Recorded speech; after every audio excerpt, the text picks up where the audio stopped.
Dr. Michelle, and today we're talking about loving again.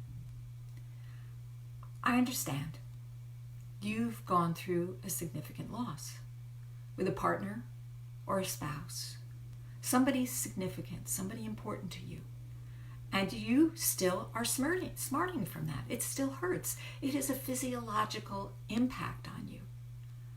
And so you say, well, why love again? Maybe you're feeling angry. So the last thing you want to do is get involved with anybody new because they might just piss you off. Or maybe you're feeling regretful. This is often the case. Even if the person left you, you somehow think, if you're a woman, that maybe there was something that you could have done better. And if they died, well, of course you're going to think, oh, maybe I could have done something better. And you feel alone. I suppose the aloneness is the major motivator that makes you start to think that it would be nice to have a partner again. I've totally been there. I know what you're going through. I was a hospice group support facilitator for 5 years for people who had lost their partners. I have coached for another 6 years. I'm still coaching people to move forward and get their second chance in life after loss. And of course, I went through it myself. After 15 years, my first husband left me for another woman. And of course, I thought it was all my fault. And I was young. I was only in my 30s, so I went out and joined a spiritual community so that I didn't have to worry about getting rejected again. And it actually took me 13 years before I got involved with my current husband. That's a long time to go. Fortunately, I was in my 30s when I started, but darn, there was a lot of time in between, and I certainly lost the opportunity to ever have a child by the time I got involved again. And if you want to wait that long, it's okay with me. But ask yourself, how old are you and how much time do you have? And why would you want to get involved again? I mean, really, do you want to be rejected? And there's that possibility that you will get rejected again. Or maybe you're afraid of being vulnerable. Maybe there were things in your past relationship that you've never quite resolved, and you're afraid that they're just going to come up again. That's the kind of work I do, is to help to clear out that old stuff so that you are ready for love. Oftentimes the things that we did in the past, it's an opportunity to discover what we did wrong and find out what it is that we really would like in our lives. So, of course, there's the possibility of disease, so you do have to take protection. And then there's this, this whole new way in which people connect with each other online and putting profiles up and identifying who you are, and that can be really scary. How do you identify who you are? Maybe you don't even know who you are. Maybe you have been a people pleaser all your life and have focused only on what other people need. And so that can be a challenge. The profile alone could be a challenge that prevents you from starting. And so sometimes you get a person who says, well, I'm open if he happens to show up.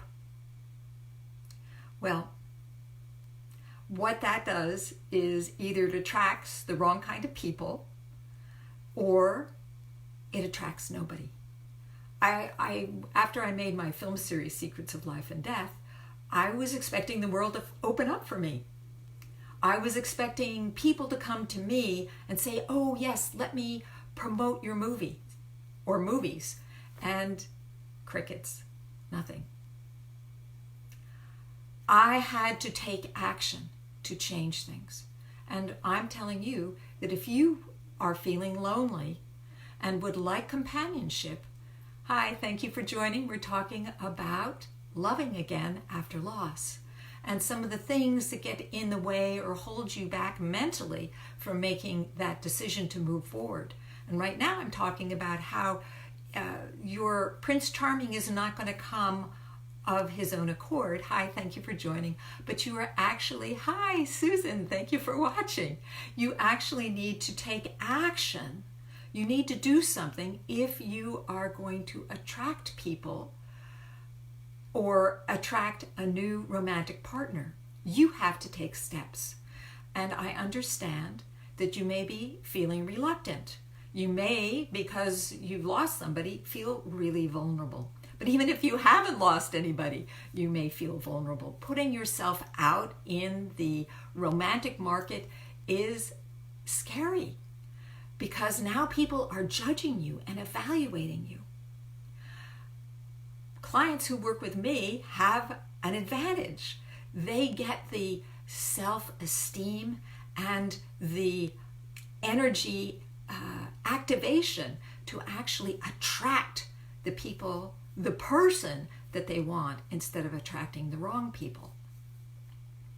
So in addition, you may have some emotions that you need to resolve or release before you're going to be ready for love.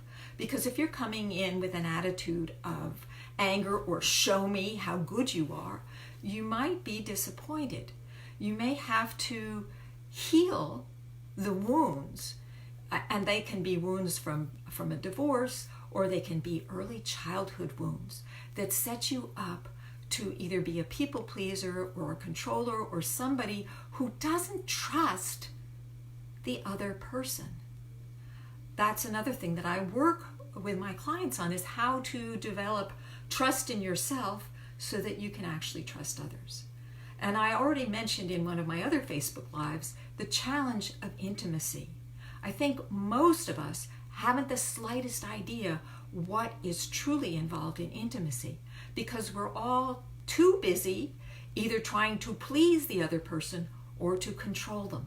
And our focus is always outside. The work I do is to help you to look inside and see what is hurting you and holding you back. Okay, so why would you want to even bother, right? Why would you put yourself out in the market? Well, one very good reason is not being alone anymore. Hi, Anna, thank you for joining. We're talking about loving again after loss and some of the things that get in the way and some of the reasons why you might actually want to take that risk. And yes, it's a risk. One of the first things that you have to decide if you are going to go back into the romantic market is that you are willing to fail, that you are willing to be rejected, and that you're not going to let that hurt you or upset you or discourage you. And that's a tall order. That's the work that I do with my clients, is to fortify them so that they don't get bothered and they actually get success a lot quicker, because they are vibrating in an energy that attracts who they want, who they need, who is right for them. And I make a distinction between attracting who they need, because sometimes we attract the clones of our parents in order to resolve early childhood issues of worthiness, of lovability, of importance, of value, of belonging. So this is the other reason why you want to get back into a relationship. Relationships are a spiritual and personal growth opportunity. That's right. You can work on both if you have the guidance. If you do it alone, you're going to be stuck listening to the same inner voice, inner wounded child that you've been listening to all your life.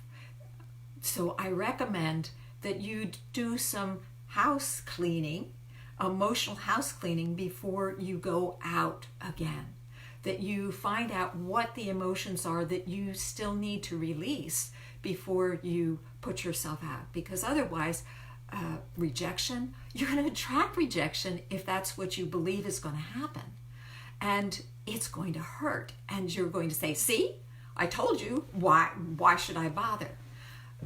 That's not what I'm about. I want you to succeed. I want you to get the support, the companionship that you really need, both as a human being and as a spiritual being.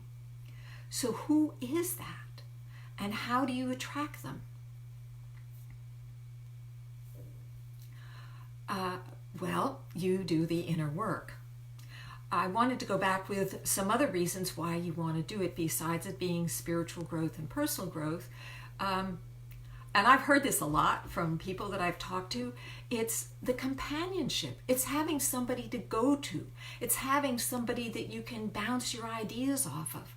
It's having somebody in bed to snuggle with at night.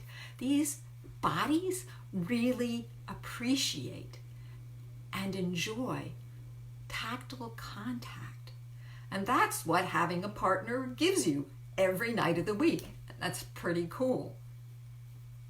It also gives you a really great boost of oxytocin. You see, the human body is made to bond to other people. The human body actually is a species of herd animal. And it's a very advanced, very complicated, but we really survive better in community. And that's what I mean by herd. Nothing more complicated than that we survive better in community. Originally in tribes and then in neighborhoods. But we do better, and our children, because they are dependent on us for so long, actually need us to stick around. As I like to say, we are not sea turtles. We do not deposit our offspring in a sand hole and go off swimming away and, hi, thank you for joining, and letting us be free. We need to hang around and take care of our children for 20 years, 30 years, 50 years. What's interesting about humans is that we actually bond for life. Well, if we've taken care of our emotional issues, we bond for life. A mother of 80 will still be worried about her 50-year-old son. Guaranteed.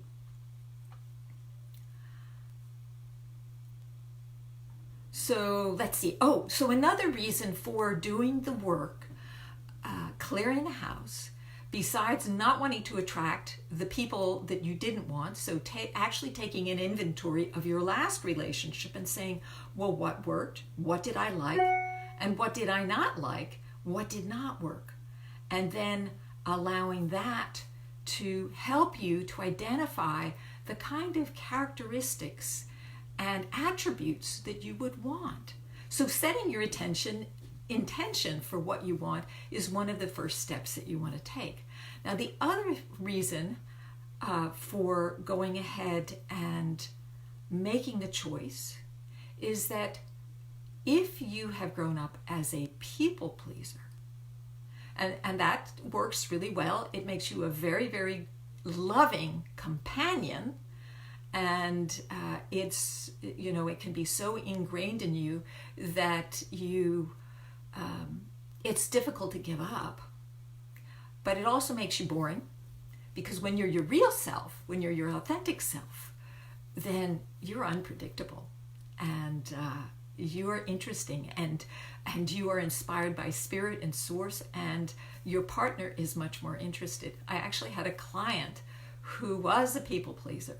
She came to me after her husband died, and as she explained it, her husband died of a broken heart. He died of a heart attack because he was both in love with her and he was in love with this other woman who was intellectually stimulating. Now, if she had come to me before, I could have helped her to become clear about who she really is and transformed her life instead of, and maybe she would have been with her husband still, or maybe she would have realized that they weren't a match anymore.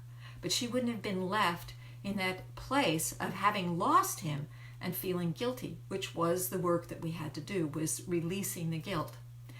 Now, it's possible that your past relationship may have some guilt, or it may have some anger, or it may have some vulnerability or pain. And that's the work that I do, is to clear house and then actually set you up for your new self after loss.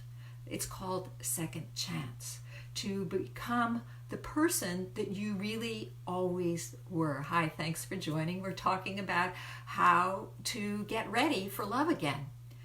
I've gone over some of the reasons why you might not want to engage in love again, such as fear of rejection, feeling vulnerable after loss, or maybe feeling some emotions that are not resolved, or worrying that you're going to only have that person leave you or die or whatever again. And this is a really honest fear. If that's happened to you before, like you've had partners and they have abandoned you, you need to clean that up, because you will repeat. There's something that you need to learn and heal about that abandonment. And that's the work I do. And if you want to have a talk with me, have a conversation with me and find out how I work, go ahead to the link over in the comments section and click on that and schedule a 15-minute call, or send me a message and I'll be happy to talk to you. So let me talk to you a little bit about who I am. I am a PhD psychosocial analyst, and I empower women leaders, change makers, entrepreneurs, coaches to stop sabotaging their love life and their work life by healing the guilt connected with a significant or important loss. That is, it can be recent, it can go all the way back to childhood, and it affects your relationships. So you say, well, why? Hi, Bruce, thank you for joining. So why would you even want to try again? And I've explained one of the reasons is that being with another person is enjoyable. It's companionship. You're not lonely. It's cheaper sometimes not. But certainly when you share the expenses of a house and buying food, it is definitely easier having two people. You have a companion, somebody to bounce things off of. It's also an amazing opportunity for personal growth. In fact, the only way in which you can really heal your emotional wounds from childhood is, well, with a coach, and preferably with a coach and a new partner, because the new partner is going to be a mirror. In fact, you will attract the exact person you need to work on your issues. Working with me, we try and work on some of those issues ahead of time so that you don't waste time struggling with your new partner, but that you actually attract somebody who's going to support you and encourage you in being all that you are meant to be. And that's the other part that I work on, is helping or empowering you to live your life purpose. When you have somebody behind you that is encouraging you, me, of course, as a coach, but your own partner, you can really, really make a difference in this world. So here's the final thing that I want to share with you, and that is, if you want to are you ready for a new relationship? You have to make the first move. I had a woman come to me and she said, well, I'm open to it if he comes along. And as I mentioned before, I once tried to do that after I created my film series, waiting for the world to embrace me and give me awards and praise and shower me with money. And of course, there was nothing but crickets. I had to go out and pound the pavement and reach out to people and take a stand, to make a move. But actually, that's a very empowering thing to do, to take a stand and make a move. So that's the first thing. You need to make a move. Also, you have to be willing to kiss a lot of frogs. You know the old story, the fairy tale about the frog prince? There are going to be a lot of frogs, and some of them are going to turn out to be just frogs. And it takes time. When I went through my first divorce and 13 years with a spiritual community where relationships didn't matter, I did reach out a number of times and get involved with relationships, and there were a lot of frogs. What I found out was what I didn't want. And because I was in the spiritual group, I was not fully committed. When I was ready to commit, my current husband showed up. However, I realized real quickly that I had emotional wounds from childhood. I had abandonment issues because at the age of 2, my father, who I adored, was transferred to Japan. And between the ages of birth and about 3-4 years old, you are super vulnerable to any kind of weirdness from your parents. And what seems like a minor blip for them has huge impact, because in those early years, your mind and your neural circuitry is being created. And so a trauma can really have what feels like to your parents not a trauma, but for you as a trauma, can reverberate throughout your life. And even to this day, when I first wake up in the morning, I feel that panic that I'm sure I felt as a 2-year-old when I realized that my father wasn't there. Now, of course, it's really easy to shift if I don't jump down that rabbit hole, if I don't slide down that rabbit hole and believe that fear is real. That's one of the problems with these bodies, is they are very powerful chemical factories. And trauma can reverberate in the cells in your body and will come up until you clear them out. And also, if your mind goes down that rabbit hole, it will actually reproduce those chemicals, and you get caught in this vicious cycle. Another thing, if you're going to go out and reach out for love again, you need to address the issue of neediness. Now, if you've lost somebody and you are in that place of deficit, and you are, because now you're not getting the oxytocin that you used to get from your partner, when you go out into a situation, that neediness is repellent. It's going to repel your potential matches, your potential partners. And that, of course, is the work that I do, is to boost your esteem, boost your self-love. We were never taught, and our bodies don't believe that we can actually love ourselves, that we can get love from another source. And hi, thanks for joining. And so that's what I teach, is how to get love and to love yourself and to receive love from another source, so that when you go out with so much confidence and so much self-power that you attract the people you want. So the other thing is to address the euphoria. One of the problems with relationships is that they can put you, hi, thanks for joining, they can put you in a situation where, you've been in a deficit of oxytocin and the dopamine, and suddenly you get into this relationship and you get into a state of a high state, an ecstatic state, and it might not be real. It's probably the chemicals speaking, but it feels glorious. And after you've been in despair for a long time, you can really want to hold on to that state. The state never lasts, though. The state does go away because it's a temporary. I'm sure Mother Nature had a plan to make sure that you would bond and that you would have children quickly, and then you would be stuck in that situation, whatever.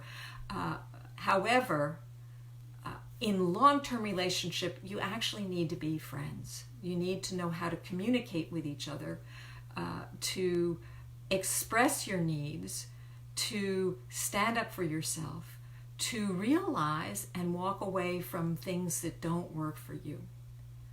And that, of course, is what I work on. Long-term relationships require you to heal your old patterns. And I already mentioned two major patterns that I frequently run across. And one is pleasing. That one I know really well. And that is pleasing through doing all the work, or figuring out what the other person wants, or maybe being a performer. Sometimes that hurts your relationship because you're out, performing all the time. But it is a sort of pleasing. It's just not pleasing your partner. So you have to have a balance there. And the controller is a different pattern in which the person picks a project, their partner as a project to work on, because they're actually insecure. Well, both the pleaser and the controller are insecure about their self-worth. And so they prove their self-worth by supporting the project, helping to transform them. But it's a catch-22, because if that project gets realized, then your purpose could vanish, and your main way of keeping that person attached to you could evaporate. And so then there becomes an unconscious desire to keep that person as a project. And what I have found is that people do not like to be projects, that ultimately they do not like to be controlled, and that there are basically two choices. One is eventually they leave. Hi, thanks for joining. One is that they eventually leave. And I had a client in which that was the case. She was the main breadwinner, and she was always protecting her husband and helping him and lifting him up. And she got him to join her company, and he wasn't actually an active member. And finally, when he got an outside job, and she was really excited because they were going to actually be able to retire, he left her because the relationship had never been working. And he was just waiting for an opportunity to escape. And he stayed as long as he had to. That's the downside of the controller. The pleaser, as I already mentioned earlier, you can please to the point of boredom. That is, hi, thanks for joining. The person who you get involved with, if you're a pleaser, might appreciate the pleasing at first. But underneath, if you're not getting what you want in return, because, pleasing becomes the bottom line, if you don't get what you want in return, you can have a lot of built-up resentment. And it can come out in passive-aggressive attacks. And that can really kill your relationship. So I encourage you that before you go out and seek a new relationship, that you work on this.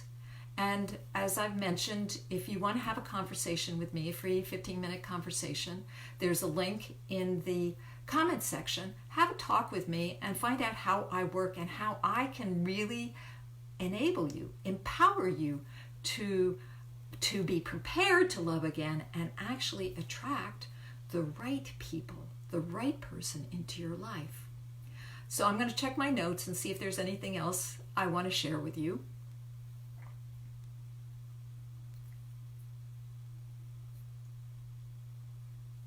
I think that's it. I think that I have covered it. This will be on my, after I finish, you can come back and listen to the whole thing if you're interested. And I will probably post it on my special Facebook business page, Secrets of Life and Death. I hope you enjoyed this. I hope you, we're getting really close to February and Valentine's Day. Now is the time to start working on what you want in relationships. And if you are in a relationship right now and it's not working for you, I can help you too. Okay, have a great rest of the day and be brilliant.